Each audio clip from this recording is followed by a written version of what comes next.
My name is Ian. The show is the Auto Hub Show. It's in season 6, and this is the one-on-one interview series. Unlike our Monday and Friday show, this is a recorded show, which means we get in deep. But more importantly, if you have questions about Shaun or you have questions about NCM, I'm sure you can reach out. The details will be below in the video, and that'll also be in the description in the audio format. If you have questions, you can obviously also reach out to the Auto Hub Show. And definitely check out our shows on Monday, which is the original show that's been going for 6 years, and our new Fixed Op show now on Fridays at 5:30 East. The Monday show is 11:30 East in the morning every Monday. So as I ask on the show a lot, and it's a question that I always ask people, even when I do my ambush interviews at events like NADA. How did you get into auto, and more importantly, why? So go ahead, Shaun. How did I get here? That's often a question that we bring up in our 20 group meetings. Like, who started out in high school thinking, like, I'm going to get an automotive? Very few people ever answer that question, right? I followed my brother, actually. He was coming home with these big checks one day, and I'm like, how come you're making so much money? And it wasn't a year later, and I was into business. So it's started selling cars just like the rest of us. Fantastic. So, I mean, my story obviously got a family history, but I got in the business around 2000 or 99, I think it was. And I remember the manager, I bought a Honda from the store, and I went and I said, hey, like, what does it look like if I wanted to sell cars?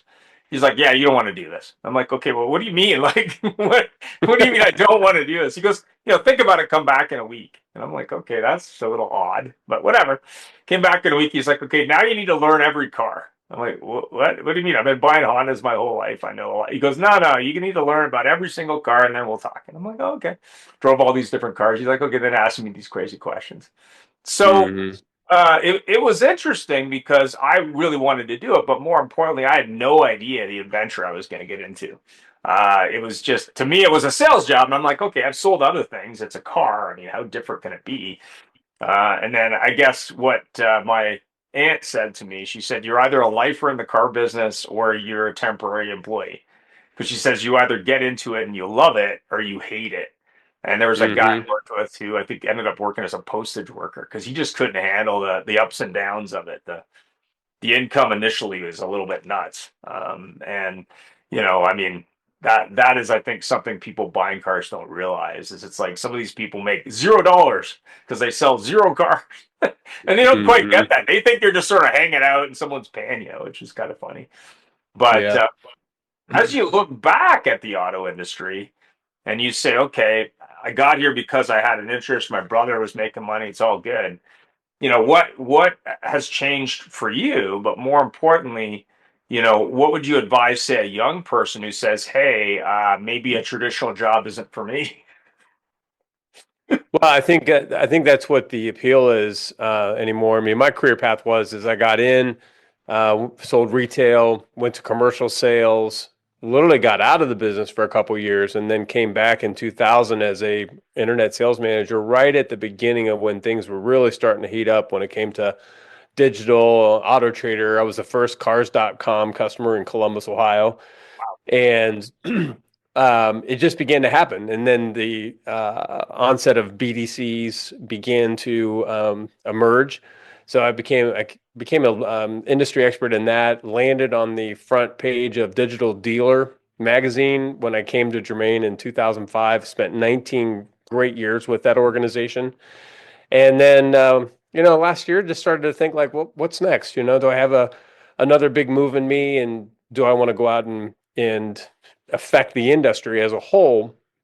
And left the organization and on really good terms, and Yep. landed at NCM for an opportunity to sort of begin the process of helping young, newly emerging people come into the industry and help them recognize that there's a career path, which requires a lot of education, collaboration, and partnerships and things like that. But a lot of times when I mentor new people coming into the business, the realization is that when they look up in an organization, there's not really a very clearly defined career path. Right. And they can look outward and they can see all kinds of opportunity. So we feel like at NCM, what we're able to do is to help people who are coming into the industry for the very first time recognize that there's a lot of opportunity within automotive at Right. tier one, two, or three. But whether it's a dealership or a dealer group, or if it's in the vendor side, or even on the OEM side. But that's the great thing about working for NCM is that we work with all of them. We work with all the tiers. We work with the manufacturers. We work with dealerships. We work with dealer groups.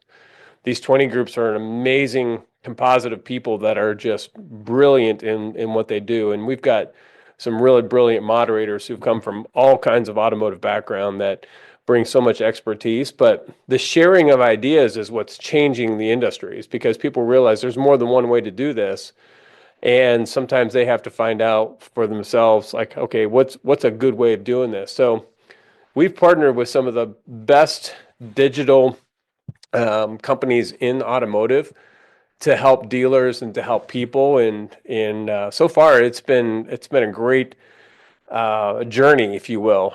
And you said something about ambush.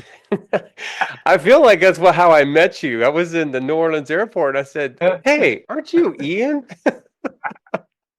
Yeah, Kind of we funny. actually started 6 years ago doing ambush interviews at these shows, and we just roll up, be like, "Hey, you want to do an interview right now?" And they're like, some people are like, "Ah."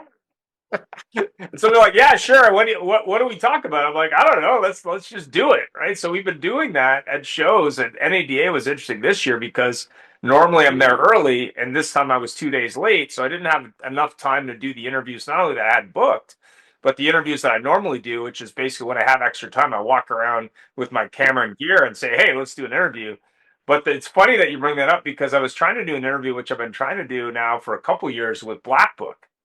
And every time Hmm. I roll into their booth, I say, "Hey, let's do an interview." They're like, "Oh, I don't know, and I'm not sure." And it's like, but you're here talking to dealers, but you don't want to get exposed to dealers so that maybe they talk to you about what you do. That's a problem. And Yeah, also, you get handlers. So I've been interviewing Digital Airstrike for 6 years. Every year at the NADA is pretty standard. But I've yeah, also interviewed other companies, and one of our sponsors in is CDK. So I did an interview with Troy, who's one of the regional reps for Western Canada, and we were going to do a second interview at the show, which didn't end up happening for whatever reason. But the thing that is funny about big companies, some of them you'll have a handler or a media person. So we were doing one with a company called BotDoc, which I wasn't familiar with.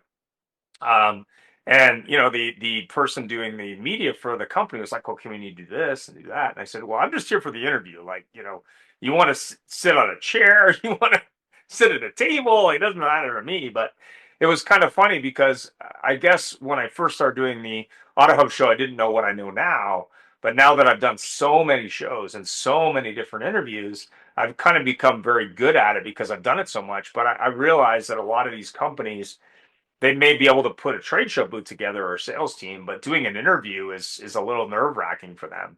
And hmm that's why we don't have some things like OEMs who wouldn't show up for, say, a live show, because they're kind of like politicians. When you like point the light at them, they run away, right? Like they really don't want to be, like they don't want to be on camera saying anything that can get them in trouble. So it's kind of funny, because I did at a SodaCon last year interviewed Ed from Bozart, I believe. I think that's the store. Anyway, I bought his book and I interviewed him live at the show, and it was kind of interesting because he's fine to do that. It's all good, right? But live shows are a completely different thing, because even if you plan it out and you execute it every week and you execute it at scale, there are wild cards that happen that you can't really control. And I think that's just as true with live television. I think when people watch a live television show, they go, "Hey, like that could have been done better," but they don't realize that, like, you're doing your best to control, but wild cards happen. Like, there's not much you can hmm do about it. And I yeah, think that's the interesting thing, and that's why I do live shows twice a week. I'm a little bit of a crazy person that way. But so hmm when you're looking at automotive, and I know this as well. I mean, automotive has many sectors. So if you're looking at SEMA is a good example. If you've never been, that's like a crazy show. I've been there once and it was nuts. But when you look at automotive, I think a lot of people say, "Oh, it's retail, it's sales, it's service, it's parts, it's Then there's the OEM side and maybe distribution and a few other things. But I think what people don't realize, and if you haven't been to SEMA, it's about 250,000 people show up. You know, that is more like a concert venue than it is an auto show. I mean, it's a little nuts. Hmm. And I think Hmm. there's a lot of segments of an auto industry that if you're in it for a career, I mean, I've been at it 25 years, but if you're in it for a career, there's nothing to say you can't do 5 years here, and 3 years there, and 10 years here. And I think that's unusual when you look at other industries. Like to That's your very point, true. there's a career path, and here there's like, oh, I'm doing this, and I'm doing that, and I'm doing this. So it's a little different. So how do you Yeah. advise someone who says, hey, um, what should I do to start? Should I start in retail? Should I start for an OEM? Should I start for a bank? Should I start for a tech company? Right? Like how do you Well, advise those people?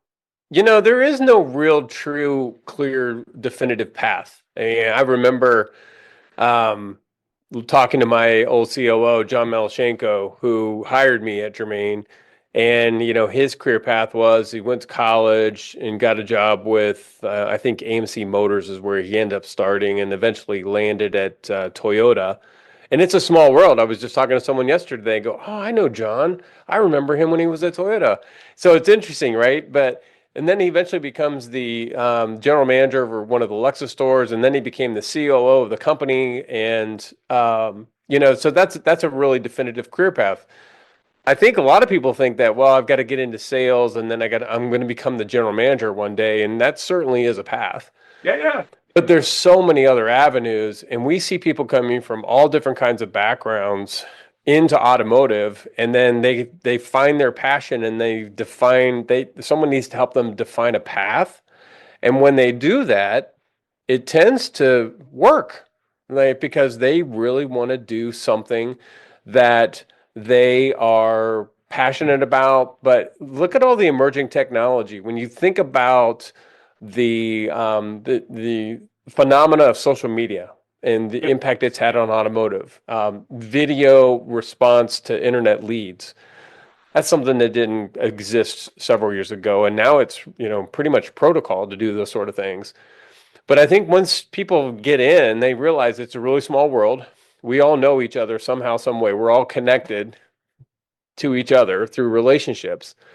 But I think what's exciting is that some of these companies, I've always made it a principle of making sure that when I team up with a partner, especially a digital partner, and maybe we move away from that strategy, but we notice that business stays in business, and it's because they keep innovating, they keep coming up with new ideas. And companies like Trade Pending, for example, and Bryce and his team, he keeps buying these companies, and his Martech stack gets deeper and deeper. Impel just recently buying Outsell, another really cool acquisition. And Right. now we're starting to see the emergence of AI and how that's impacting how we do business and how we communicate and how we talk to customers. But Ian, what's really interesting is that if someone has really good people skills, like they can help create a great customer experience, they're going to excel in this business because that is the one thing that is a differentiator. And the OEMs know it. Most respectable dealer groups know it, is that the better they can create that customer experience, the more likelihood that customer is going to stay sticky to that dealership or that dealer group. And that's what we need to help people do is just continually get better when it comes to the human side of this thing. We call it the high touch behind the high tech. Yeah. And did a video of interview with Active Engage when we were at NADA, and we talked about that because they still use live agents to conduct their chats. And I think that's powerful, right? Oh yeah. I mean, I had an experience which is NADA related. So I had these shirts that were shipped to New Orleans. I got here the last day, so I had like running around trying to give them to people. And then I was supposed Hmm. to get new ball caps to go with them. Well, they didn't show up until about a week after the event. And then Oh, I'm no. trying to interface with the hotel. Okay, and now I need those redistributed. They couldn't seem to handle it. Then I talked to the guys who sold them to me. They couldn't seem to handle it. So yesterday, after a month later now, I talked to the two package moving people. So I talked to the FedEx people and I talked to the UPS people. And I said, okay, I got a really simple request. I got a box in a hotel in New Orleans, and I need that box to be relocated to where I'm at now. So I need to go from A to B. How does that work? And they're like, So I talked to the UPS store around the corner from my house. He said, "Oh, I can't do that. You got to go talk to UPS." So then I called UPS and I said, "Okay, box is at this location. It needs to be moved to this location." "Oh, we can't help you with that. You got to do it online." So I tried to do it online. It was a train wreck. Couldn't get it done.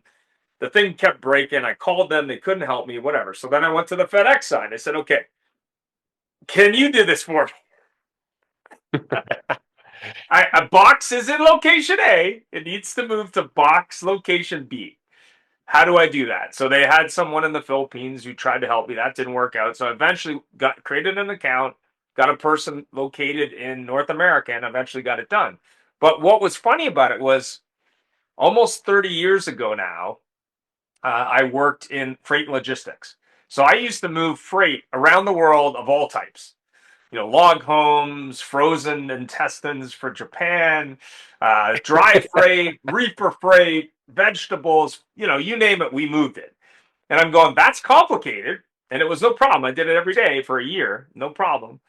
But moving a box from here to here without a person is virtually impossible. Even if you got video training and they try to automate it, it doesn't work well.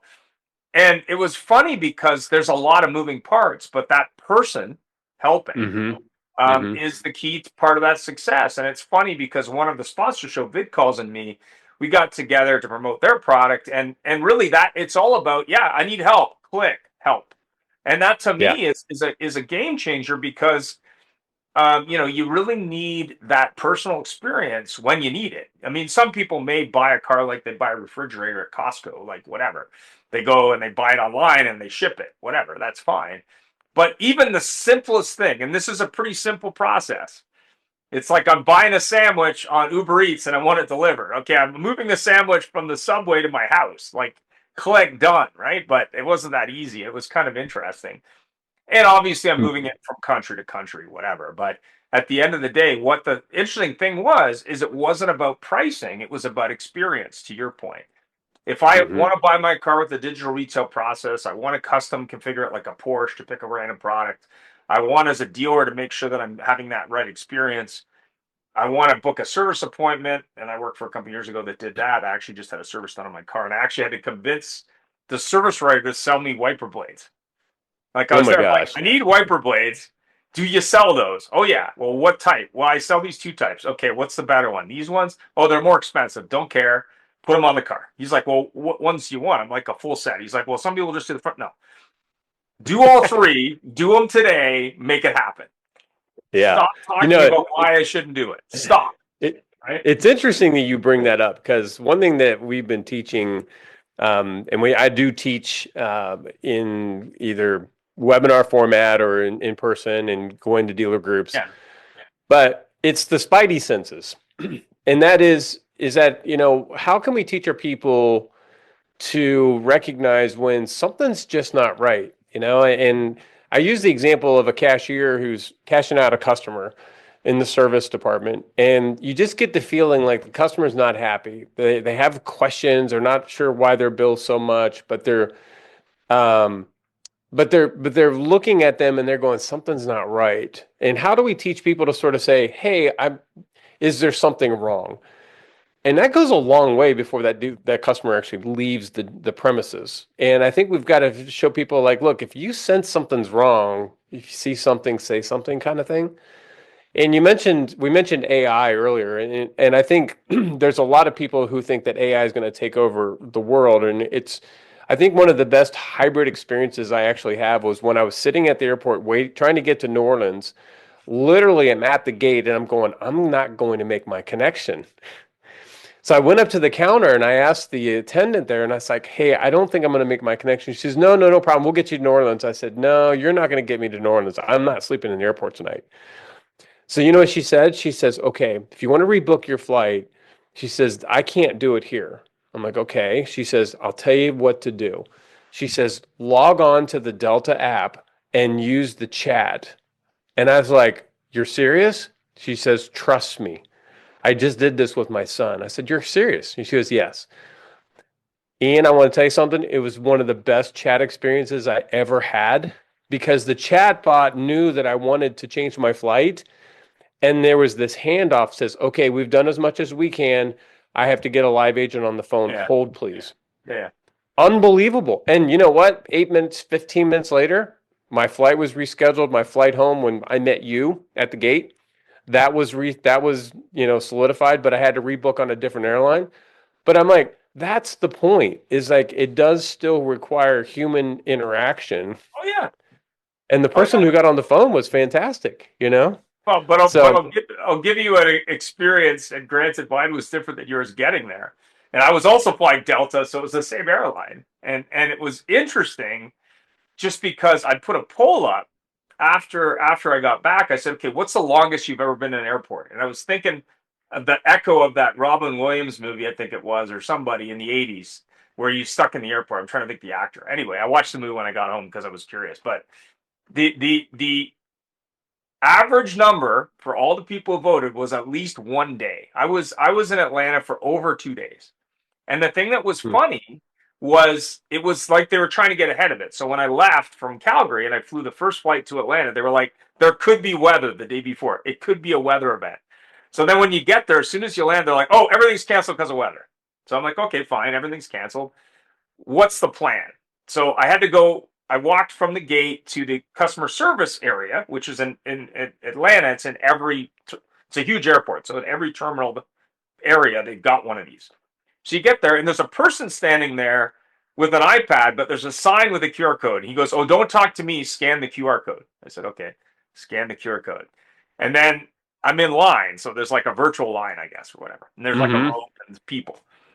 And he goes, okay, Mr. Nethercutt. I'm like, well, I'm here. I've been here for 10 seconds. You could have just let me like move to the agent.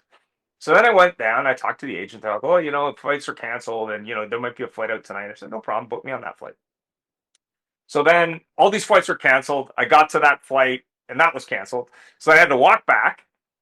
And I was like, okay, maybe I take a car. Maybe I like get my baggage, throw it in a car and drive. My wife's like, no, that's not a good idea. Whatever. So they were like, well, we can't really help you. There's no solution. You have to come back tomorrow. I said, fine. So I'm walking out. So I went to the check-in part if you were to walk in the airport, and I talked to them. They said, oh, we can do something for you. They can't do this, but we can do it. I'm like, but you work for the same airline. They're like, oh yeah, but we have tricks they don't have. I'm like, okay, fine. Put me on the airplane tomorrow. So that's what they did. And I'm like, ask him about the luggage. He goes, no, you can't get that. I mean, you'd be waiting a day to get that out because it's all secured and whatever. So I'm like, no problem. So I get there the next morning. Same thing. All the flights are canceled again. So I Oh, have to go back to the terminal. And I said, it's the same guy, same fucking terminal, same thing, same problem. I said, dude, how long are we going to do this? He goes, what do you mean? I go, I'm going to be here all day. Like, I know it, you know it, everyone knows it. So I'm going to come back to see you every couple hours. Like, the next flight, am I on it? No, it's canceled. Next flight. So eventually, that night, there was a flight that flew out. So I get there and I said to my wife, I said, there's 66 people on standby. oh Um, my God. we're gonna go stay in a hotel, not the one we stayed at last night. We're gonna go stay at another one. And she goes, why? I said, nobody's getting on. And a buddy of mine from Montana, I think, was there. And he was like number 3 on the list. I said, buddy, do you have a hotel for tonight? He goes, no, you get one. You're not getting on this plane. He goes, oh yeah, I'm getting on. I'm like, no, you're not, dude. There's no way you're gonna get on as a standby. So the funny thing about it was I learned a lot about that airport, learned a lot about Delta, learned a lot about their processes, but more importantly about what hotel to stay at and what hotel not to stay at in that airport if I'm ever trapped there again. But what was interesting to your point is if you have technology, be it chat, be it virtual chat, be it AI enabled chat, be it a person on the chat, be it whatever, really hmm that's a catch-all to actually help the person quickly, but you have to have those other pieces. So for example, when I'm talking to FedEx on the phone yesterday, they have one of these things like Apple where you have to go through these different things and you can't jump the line. You have to go through these processes. But all you're doing is you're irritating that person because the options don't help you. It's like, oh, press hmm 3, then press 5. And it's like the phone trees back in the day. It's the same thing. But could that system help you on a website? Absolutely. Could that system have helped me book my own package movement? Absolutely. Did it? No, it didn't. So it's not just about the technology, it's about how are you implementing that into a process where you're brand or store stands apart. And I always use the example of Ferrari, not that I'm a Ferrari driver, but I went on their website because I used to sell websites just for curiosity. And I said, okay, I want to buy a Ferrari. I want to add everything onto my Ferrari. What does that cost? And I have a pretty fast computer. I have decent access to the internet, pretty technical. Go do that. It will break. Like, add whatever you want. Like, go ahead, go nuts. You won the lotto. Go buy a Ferrari. Configure it on their website, and it's a decent website. Whatever. 100% of the time, when you start adding stuff, eventually you'll break the website. It'll just break. And Mm-hmm. it's not to say that that's good or bad. It's like maybe you don't want that much customization. Yeah. Maybe you want, obviously you want a concierge service. You're buying a Ferrari. We love that. Can we get you a person right now? Right? Not like, Exactly. okay, let's add $500,000 to this car, like every possible conceivable option, and then it breaks. And then what does that say? Mm-hmm. Well, maybe I don't want to buy that car, right? So it's kind of interesting just from a point of view of that. So when you're dealing with dealers and you're dealing with people from different generations, whether it be millennials, Gen Z, or beta, I think they're called beta, how do those people differ from, say, the people my generation, Generation X, or my dad's generation, which would be baby boomers, or my wife, I think she's on that cusp of that. How do those people deal with technology? But more importantly, how do they interface with people of my generation? Like, for example, I had an eye appointment that I had to cancel this week. The text message sent me a text saying, you want to cancel, just hit cancel. And then it said, oh, we can't find your record. So I called them today. I'm like, you have this system. I canceled. I don't know if that went through. No idea. Nobody called me after I canceled. Like, it's all on me to figure that out. And she's like, what do you mean? I'm like, well, you've got these systems, which are great, but they don't work. Yeah, it's amazing, isn't it? Well, I mean, let's go back to the basic premise that when people send inquiries in, and I heard there was, since January, February, there have been a noticeable decrease in number of lead submissions. Yeah.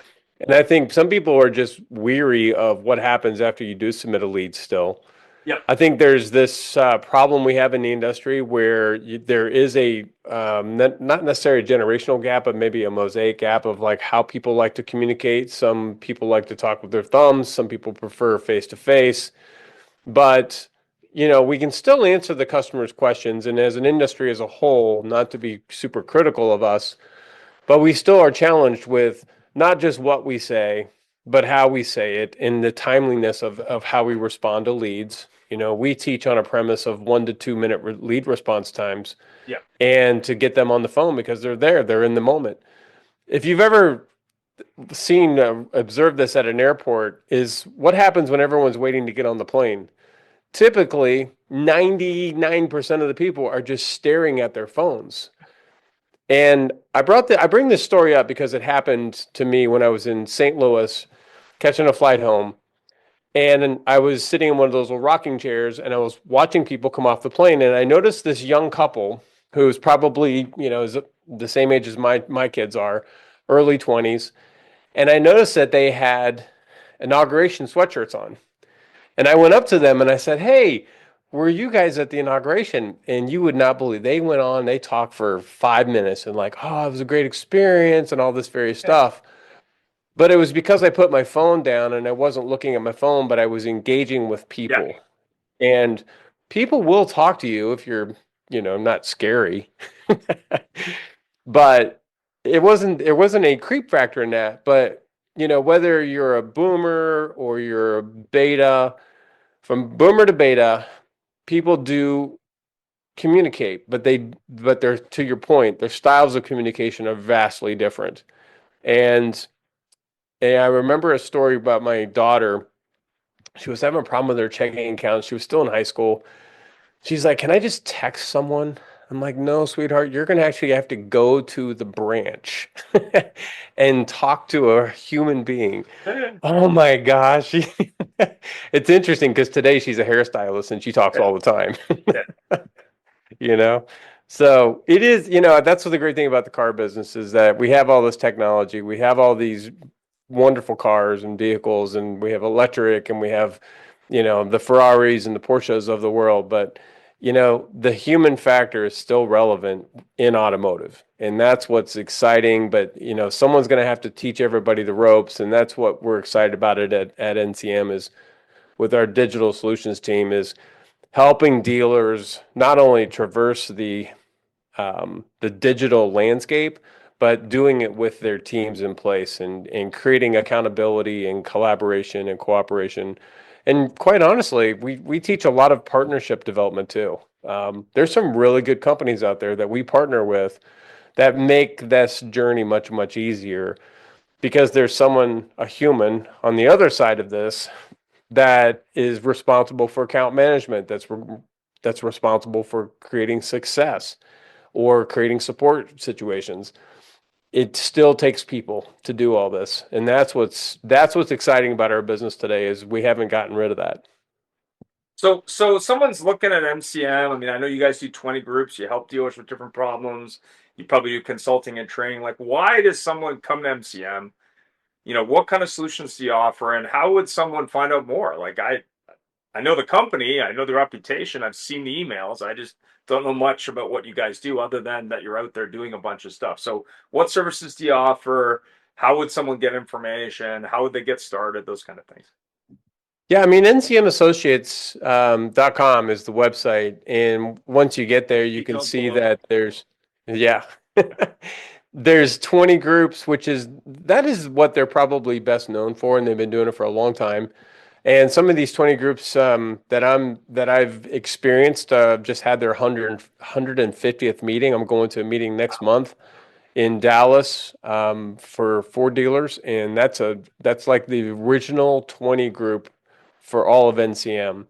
Wow. But what's nice is that NCM has grown now. We've gotten the digital solutions team, which has really been brought in by David Kane and his company being absorbed into the company.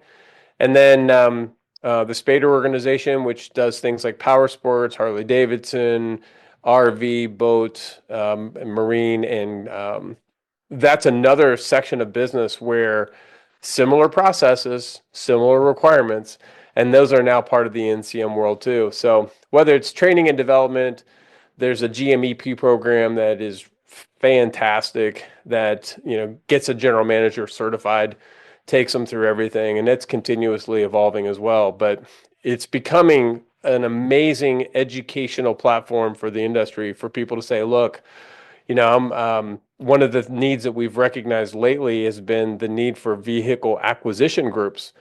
And the response to that request already has been phenomenal. People are hearing about it, they're inquiring about it, and they're raising their hand and saying, "Man, I want to be a part of that." So all things automotive and related industries are falling right into this NCM umbrella of things, and it's an exciting time to be part of that organization. There's over 465 20 groups inside NCM. It's amazing. And what about someone who's like an old car dog who's looking for a different adventure? I mean, is that something like who is NCM looking for as an employee? Like, how would that look? Well, it's a great question because the moderators that I work with come from various backgrounds. Some have been dealer principals, some have Yeah. been general managers, some have been chief operating officers, some had a digital marketing technology bent like I did.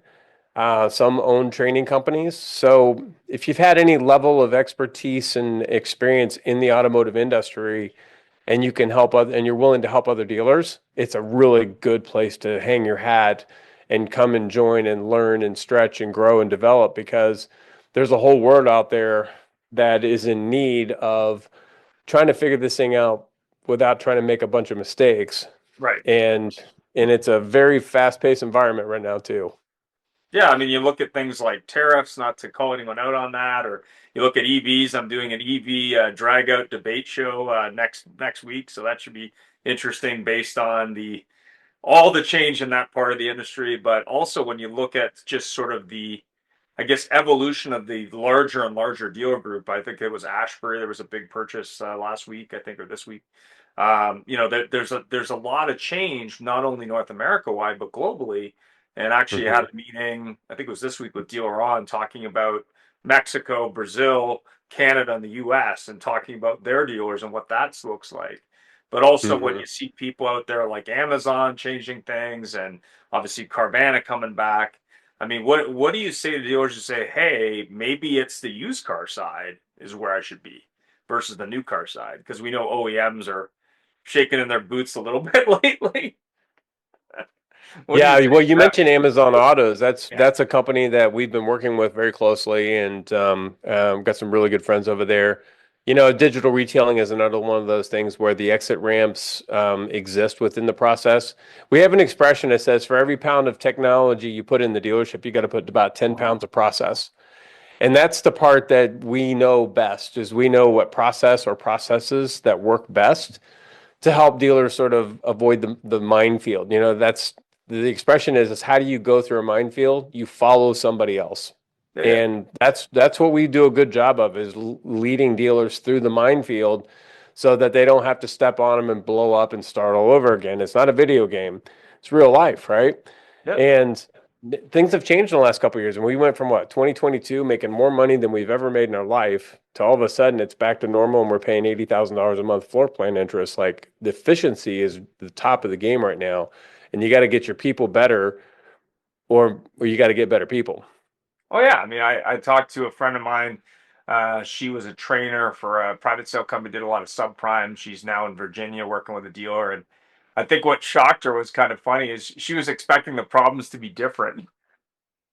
And I said to her, I said, I've been in auto for 25 years. I've trained dealers for 15.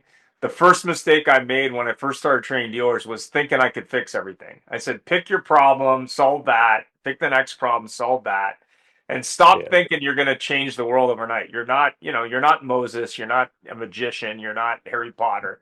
You're Hmm. going to have to look at this one thing at a time. Now, what I'm seeing is interesting, which is one of the many reasons I did a fixed op show is I think these silos are finally going to get eliminated because dealers who are smart are going to finally say, hey, we all got to get on the same team.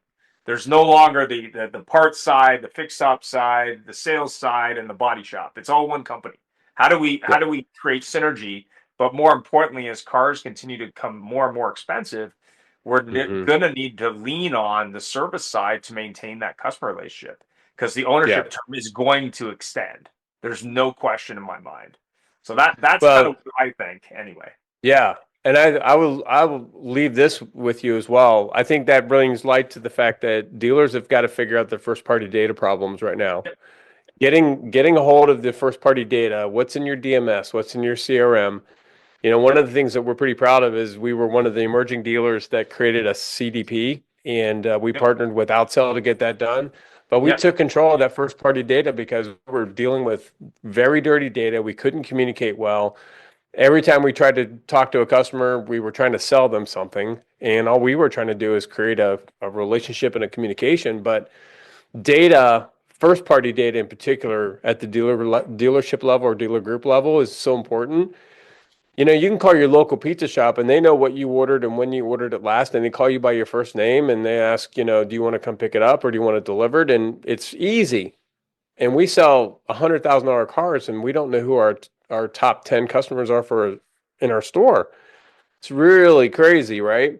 So I think helping dealers understand that there is a need for getting their first party data under control, because we have the technology now to do that, and that's what's going to be, I think that's another emerging trend. So, Yeah, I mean, I was at my pharmacy recently and I'm doing my taxes because it's that time of year. And they said, oh, did you want a summary of all the money you spent on drugs for this year? I'm like, I've been going to pharmacies for many years. No one's ever offered that to me. And I'm like, that's a pretty big value add, just saving me all the time. I'm like, here's a list, here's the total, here's when I bought it. I was like, why isn't every company that's selling an item that could be a tax write-off offering that to a customer, maybe in an email at the end of a year? Like, I know you're doing your taxes, this may help you. Maybe you can look at ways to optimize and save money. And I would say the same with service departments. We know service is becoming more and more of a thing with longer term. What if I said to a customer, hey, here's what you spent on service this year in your car. You might want to buy a prepaid maintenance to save you some money. Here's what the difference would be. Have an intelligent conversation versus like a mhm. cell phone company says, "Oh, do you need a new cell phone?" Like, okay, is there something else that I that I need to know, or like, what's the deal? So I think that that's really interesting because I think a lot of cases we try to sell without the ammunition, or we try to sell without a reason or benefit. And I think in Hmm. cars, it's about to get more interesting there, where you have the Yeah. data, you can tell a better story, you know, Yeah. And it's more than flat file data too. It's the shopping behavior, it's the transactional information, it's the name, address, telephone number, which is more of the flat file stuff. But it's also, do we have to teach the industry how to better input the data? How do we collect the data? Then you've got your zero party data, which is really the information you collect when you're in a casual conversation, where they live, how many kids, what's their buying history been like. I mean, the things that people tell you are all ways to figure out the connection to them. And the industry struggles with that too. It's easier to put a new customer into the system than go back and change the record that's happened. But there's value in what I'm about to say, and that is the customer data platform should be able to give a dealer a customer value proposition, and that is who are those most highly valued, treasured customers who continue to show loyalty to the group because they just want to do business with you, and it's yep. reflected in how much business they do with you. You know, and that's another thing that I'm on mission to do is help dealers recognize like there's something to be said about how you would treat that customer. And you know what I'm talking about because we all have the airline miles, we have the lounges in the airports, and we go to those for a reason, right? Because we feel special in there. Why can't we bring that into automotive? Oh, I think we can. I mean, I always use the example. I was in Japan in 2019 on my way to China, and I went to a Lexus dealer in Japan. That was the most pleasant car dealership experience I've ever seen, bar none. Pick your country, pick your state, pick your city. And it wasn't about the brand. It wasn't about the location. It had nothing to do with that. It was that when you Hmm. walked in, they were just so thankful you dropped by. It was being appreciative of the fact that that person could have went somewhere else, but they opted to come there. And that's what I think that's missing, not just in automotive retail, but at your favorite restaurant, at your favorite hotel, at your favorite airline, whatever it might be. And I think we've gotten too good at it's just another customer, or it's just another passenger, or it's just another diner, or it's just another product or service I'm selling somebody. And we're not enough like, okay, thanks for coming in. Instead of what are you looking for today? Thanks for coming in. Why are you coming here? Like what made you choose us? Like we'd love to know. And Yeah. listen a lot more. And I think that's Mm. where brands and dealers and OEMs and groups are going to get either really, really good, so they retain those customers and make a good living and help the customer, or they're going to get really, really bad and they're going to lose customers, which I think Hmm. is a direct hangover from the pandemic when they might have been charging more than list for cars. People Yeah. haven't forgotten that. Like they're not No. happy. So that No. you've got to do something to fix that problem. I don't know how you're going to do it, but I think that's going to be the biggest challenge in the next 18 months, in my opinion, maybe 2 years. Is how Yeah. do you No, get you're absolutely right. Good customer service in against the backdrop of what we've experienced over the last couple of years really stands out. And there's that's an opportunity for automotive to really excel. If we can get that part figured out and create good customer experiences with people, make it memorable and show people that we appreciate them. And it just goes a long way to creating longevity. And one of the things we're trying to teach dealer groups in this same regard is when you have new people coming into the business, one thing we ask them is like, how many times do you ever go into the customer lounge and just introduce yourself to someone who's sitting in the lounge? Not to sell them a car, not to buy them the car, but just have a conversation. It's a great training ground to say, "Hi, thanks for doing business with us today. We really appreciate it. Yep, Did you buy your car here? What kind of car do you have? That kind of thing." But just getting people the ability to talk to people. yep, It's like it's not hard, yep. but you gotta practice that a little bit too. Yeah, I was in a customer lounge at my local Chrysler Dodge Jeep Ram dealer. I was getting some service done. I had to do a Zoom call. So I go up to this customer lounge and they have basically a convenience store full of stuff, like a Slurpee machine and all this stuff. And then they had signs like, "Oh, if you want to buy this, you could pay for it downstairs." And I'm like, that makes no sense at all. I'm like, you create this experience that's like a restaurant where basically it's on them. And then you're like, oh yeah, by the way, make sure you hit us on the way out for the cost. And I'm like, it was like the start of something interesting, and then it became a train wreck. Like if you go to a Mercedes store, they're not charging you for the Danish. Like they know you're there Yeah. buying the car or fixing a car. They don't care. Like whatever you want to drive, Yeah. like giddy up. You Exactly. want Starbucks coffee, like giddy up. Like we don't care. But it was Yeah. kind of funny just because the expectation was really high, and then they let it down by just not delivering on the Hmm. detail. And that's I Yeah. think where some dealers go wrong, or even some hotels. I mean, I've been at high end hotels sometimes where the coffee's free at reception until the restaurant opens, and then there's no more free coffee.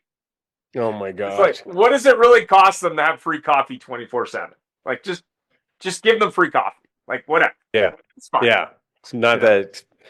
that personalization is so important, and just, being able to put the human factor back into the car buying experience makes all the difference in the world to some people. They just want to feel important. It's and look, it's what average length of a car now is, what, 12 years on the Mm-hmm. road? Mm-hmm. If you haven't bought a car in 10 years, you're in for a shock. I mean, Yeah. Oh, absolutely. I mean, I bought a car when I moved to where I'm living now, and the reason I bought it was the one I had was just a little bit too fancy for the market. And I was a little shocked at the price of the vehicle. I was like, I've never spent this much on a used car in my life, or a new car, sorry, it mhm, was. And I'm like, mhm. you set the expectation pretty high now. What does that look like next time? I don't know. But at the same time, I think part of it is just the technology in cars today. There's so much that they put in because they think people want it, as opposed to what do you actually want, Mr. Customer? Or what do you like? I think the manufacturer needs to get better at connecting what people actually want to drive to what they're actually providing, as opposed to Yeah. putting radar and screens and everything. To me, that's a mistake. It's Yeah, just, and I think people need to realize too is, as my partners at Clairvoy would say, and they've shown us that the shopping behavior of customers over 90-day periods, the amount of websites that they go to research a vehicle is not the same thing that you see inside the CRM tools. yeah, They're literally going to hundreds of website sessions over 100 days, and they are researching, shopping, and processing what it takes to buy a car. And that click trail behavior is fascinating data because it really shows you that customers are not a one click drop to the dealership.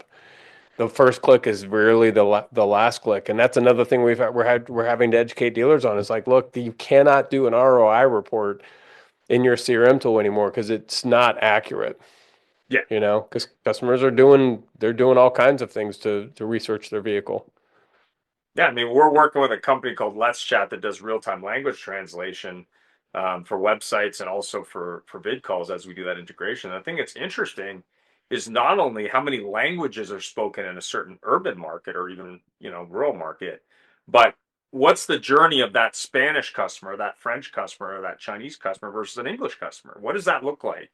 And how Hmm. can that be customized so the total experience from website to smartphone to dealership could all be customized to that, maybe different culture, different language, different preferences. And I think dealerships and brands globally make the mistake. It's like, okay, my de facto language is English. Maybe my second language is Spanish, or in Canada it's French. Either way, like, what am I doing that's different for that preference? And more Yeah, importantly, how am I marketing to that? And it's been interesting to do that. But anyway, I think we spent lots of time, so I want to thank you very much. Obviously, details will be below, and we'll have to do this again in the future. And obviously, I'll have to drop by if I'm in your town, and we'll have to talk more about dealership experience. But thanks for that's taking awesome. the time. Any final thoughts? No, not really. I think we covered quite a bit, and I just appreciate the opportunity to share with you. And I'm glad I reached out to you at the airport. I'm like, aren't you Ian? So we got a friendship now and a partnership. We know some of the same people, and I think, as an industry as a whole, and there's a lot of great people that want to move the industry forward, and those are the ones we want to work with. Fantastic. And of course, the tagline for the show is making the industry better one show at a time. That's what the show is founded on, and that's really the mission. So I believe anyone in auto who's helping dealers and really their heart's in it is trying to do that. And I think we Hmm. can create that elevated experience and reputation for auto and move us up a few notches from two below a politician in the most hated profession in the universe. Because my brother, when I got an auto, was like, "What are you doing, dude? That's a mistake." So I agree with you 100%. It's possible, but more importantly, if people on an airline who hate airlines can love airlines, I think they can love car buying as well. But thanks for the Absolutely. time and Thank happy you. Friday. Have You yourself a too. great weekend. Travel safe. Appreciate you. Thank you. Take care.